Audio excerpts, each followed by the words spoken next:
வணக்கம். நம்ம இன்னைக்கு என்ன பார்க்க போறோம் அப்படின்னு சொன்னா, பிக் பாஸ் வீட்லயே தி மோஸ்ட் வர்ஸ்ட் கண்டஸ்டன்ட் யாரு அப்படின்னு பார்க்க போறோம். அதாவது பிக் பாஸ் வீட்டில் வாழ தகுதியற்றவர் யார் அப்படின்னு பார்க்க போறோம். இது வந்து பாப்புலர் கண்டஸ்டன்ட்டோ இல்ல குட் கண்டஸ்டன்ட்டோ ஃபேன்ஸ் நிறைய இருக்கிற கண்டஸ்டன்ட்டோ அந்த மாதிரி எதுவுமே கிடையாது. ஸோ பிக் பாஸ் கொடுக்குற ரூல்ஸை, பிக் பாஸ் கொடுக்குற டாஸ்க்கை ஃபாலோ பண்ணாத கண்டஸ்டன்ட் யாரு அப்படிங்கிறத நம்ம பார்க்க போகிறோம்.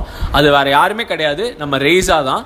ஏன் அப்படின்னு நம்ம பார்த்தோம்னா, ரெய்ஸா வந்து நிறைய வாட்டி பிக் பாஸோட ரூல்ஸை மீறி பனிஷ்மெண்ட் வாங்கியிருக்காங்க. அந்த அளவுக்கு வந்து யாருமே வந்து ரூல்ஸை மீறினது கிடையாது, எல்லா ரூல்ஸையுமே உடைச்சிருக்காங்க. அது என்னென்ன அப்படிங்கிறத வந்து நம்ம இந்த வீடியோவில் பார்க்கலாம். ஃபர்ஸ்ட் எடுத்தோன்னு பார்த்தீங்கன்னா, ரெய்ஸா, காயத்ரி மற்றும் நமிதா 3 பேரையுமே வந்து பிக் பாஸ் தனியாக கூப்பிட்டு, பிக் பாஸ் வீட்டில் தமிழ் தான் பேசணும், ஆனால் நீங்கள் வந்து ஹிந்தியும் இங்கிலீஷும் வந்து பேசிட்டு இருக்கீங்க அப்படின்னு சொல்லி ஒரு பனிஷ்மெண்ட் கொடுக்குறாரு. அது என்ன பனிஷ்மெண்ட் அப்படின்னா, இவங்க 3 பேர் தவிர மற்றவங்க எல்லாரையுமே வந்து தண்ணியில் பிடிச்சி தள்ளி விட்டுருவாங்க ஸ்விம்மிங் பூலில்.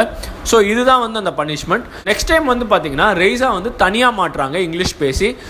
ஸோ அப்போ பிக் பாஸ் என்ன பண்ணுறாருன்னா, டிவியில் ரெய்ஸா என்னென்ன இங்கிலீஷில் பேசினாங்களோ அதை எல்லாரும் முன்னாடியும் போட்டு காட்டுறாரு. ஸோ அந்த வீடியோவில் பார்த்தீங்கன்னா, ரெய்ஸா ஆர்த்தியை பற்றியும் ஆரவ் பற்றியும் தப்பாக பேசியிருப்பாங்க. ஆனால் அது அவங்க முன்னாடியே வந்து ப்ளே பண்ணி ரெய்ஸாவுக்கு ஒரு பனிஷ்மெண்ட் ஆகிடுது. அது மட்டும் இல்லாமல் ரெய்ஸாவால் அடுத்த ஒரு நாளைக்கு வந்து பேசவே முடியாதபடி ஒரு செலோ டேப்பை வந்து வாயில் ஒட்டிடுறாங்க. ஸோ இதுதான் வந்து செகண்ட் டைம் வந்து அவங்க மாட்டினது. தேர்ட் டைம் வந்து என்ன ப்ராப்ளம் அப்படின்னு சொன்னால், நம்மளோட பிக் பாஸோட எலிமினேஷனோட நாமினேஷன் பற்றி வெளியே வந்து டிஸ்கஸ் பண்ணக்கூடாது அப்படின்னு ஒரு ரூல் இருக்குது. பட் அந்த ரூலை வந்து ரெய்ஸா வந்து பிரேக் பண்ணாங்க. ஸோ அதனால் என்ன நடக்குதுன்னா, யாருக்கு வந்து நாமினேட் பண்ணீங்க, நான் ஜூலிக்கு நாமினேட் பண்ணேன், இந்த மாதிரி வந்து அவங்க டிஸ்கஸ் பண்ணுறாங்க நமிதா கூடயும் காயத்ரி கூடயும். இன்ஃபேக்ட் வந்து நமிதாவும் காயத்ரியும் டிஸ்கஸ் பண்ணக்கூடாது அப்படின்னு சொன்ன போது கூட வந்து நம்ம ரெய்ஸா வந்து டிஸ்கஸ் பண்ணிகிட்டே இருக்காங்க. ஸோ பிக் பாஸ் என்ன பண்ணுறாரு அப்படின்னு சொன்னால், ரெய்ஸாவுக்கு இன்னொரு பனிஷ்மெண்ட்டாக நெக்ஸ்ட் வீக்குக்கு வந்து நாமினேஷனுக்கு வந்து அப்படியே வந்து அவங்க யாரையுமே நாமினேட் பண்ணலனாலும் ரெய்ஸா வந்து எலிமினேஷனுக்கு வந்து நாமினேஷன் ஆகிட்டாங்க. ஸோ இதுதான் வந்து அவங்க 3 வாட்டி மாட்டினது. ஸோ இது மட்டும் வந்து ரெய்ஸா பண்ண தப்பு கிடையாது. ரெய்ஸா வந்து பார்த்தீங்கன்னா நிறைய டாஸ்கில் வந்து அவங்க இன்வால்மெண்ட்டே ஆக மாட்டாங்க. நம்ம வந்து பார்த்தீங்கன்னா, பிக் பாஸ் வந்து நிறைய டாஸ்க் கொடுப்பாரு. டான்சிங் டாஸ்க் வந்து கொடுத்தாரு. ஸோ அதில் வந்து ரெய்ஸா வந்து பெருசாக டான்ஸ் ஆடின மாதிரி நம்ம வந்து பார்க்கவே இல்லை.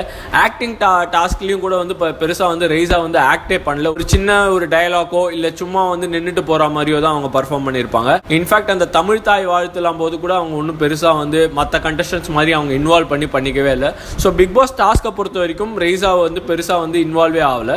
அதே மாதிரி வந்து பார்த்தீங்கன்னா, அவங்களுக்கு ஃபர்ஸ்ட் 2 வீக்ஸ் வந்து பார்த்தீங்கன்னா, அவங்களுக்கு இருந்த அந்த டிபார்ட்மெண்ட்டில் வந்து அவங்க வந்து ஒழுங்காகவே வேலை செய்யலை. கிளீனிங் டிபார்ட்மெண்ட்டாக இருக்கட்டும், வாஷிங் டிபார்ட்மெண்ட்டாக இருக்கட்டும், நிறைய கம்ப்ளைண்ட்ஸ் வர பிக் பாஸ் கண்டஸ்டன்ஸ் என்ன பண்ணுறாங்கன்னா, ரெய்ஸாவுக்கு வந்து ஒரு பாடம் புகுத்தணும்னு சொல்லிட்டு அவங்கள குக்கிங் டிபார்ட்மெண்ட்டில் போட்டு அவங்களே அதுக்கு தலைவராகவும் ஆக்கி ரெய்ஸா வந்து ரொம்ப கஷ்டப்படுத்துகிறாங்க.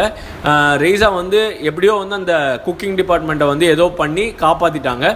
பட் இதெல்லாமே வந்து பார்த்தீங்கன்னா, ரெய்ஸா வந்து முன்னாடி வந்து அந்த டிபார்ட்மெண்ட்ஸில் ஒழுங்காக வேலை பண்ணாததுனால தான் வந்து அவங்களுக்கு வந்து அந்த விஷயம் வந்துச்சு. இந்த டைமண்ட் கேமில் கூட வந்து பார்த்தீங்கன்னா, ரெய்ஸாவுக்கு வந்து மேக்கப் போடக்கூடாது அப்படின்னு வந்து ஒரு ரூல் இருந்திருக்கும். பட் நீங்கள் அந்த கேமை நல்லா ஊற்று பார்த்தீங்கன்னா, ரெய்ஸா வந்து பிளாக் கலரில் வந்து ஒரு மேக்கப் போட்டுட்டு அங்கேயும் இங்கேயும் நடந்துட்டு இருப்பாங்க. வையாபுரி வந்து கடுப்பாயிடுவார். ஸோ இந்த மாதிரி வந்து ரெய்ஸா வந்து பிக் பாஸ் வீட்டில் இருக்கிற எந்த ரூலையும் எந்த ஒரு டாஸ்கையும் அவங்க சீரியஸாக எடுத்துக்க மாட்டேங்கிறாங்க. இதெல்லாம் வச்சு பார்க்கும்போது பிக் பாஸ் வீட்டில் தங்குவதற்கு தகுதியற்றவர் என்று நம்ம வந்து பார்த்தோம் அப்படின்னு சொன்னால், ரூல்ஸையும் டாஸ்கையும் இன்வால்வ்மெண்ட்டையும் வச்சு பார்த்தா வந்து ரெய்ஸா தான் அப்படின்னு நம்ம நினைக்கிறோம். நீங்கள் என்ன நினைக்கிறீங்க அப்படிங்கிறத வந்து கமெண்ட் செக்ஷனில் சொல்லுங்கள். இந்த மாதிரி இன்ட்ரெஸ்டிங்கான வீடியோஸ் பார்க்குறதுக்கு நம்ம சேனல் சப்ஸ்கிரைப் பண்ணுங்கள். நன்றி, வணக்கம்.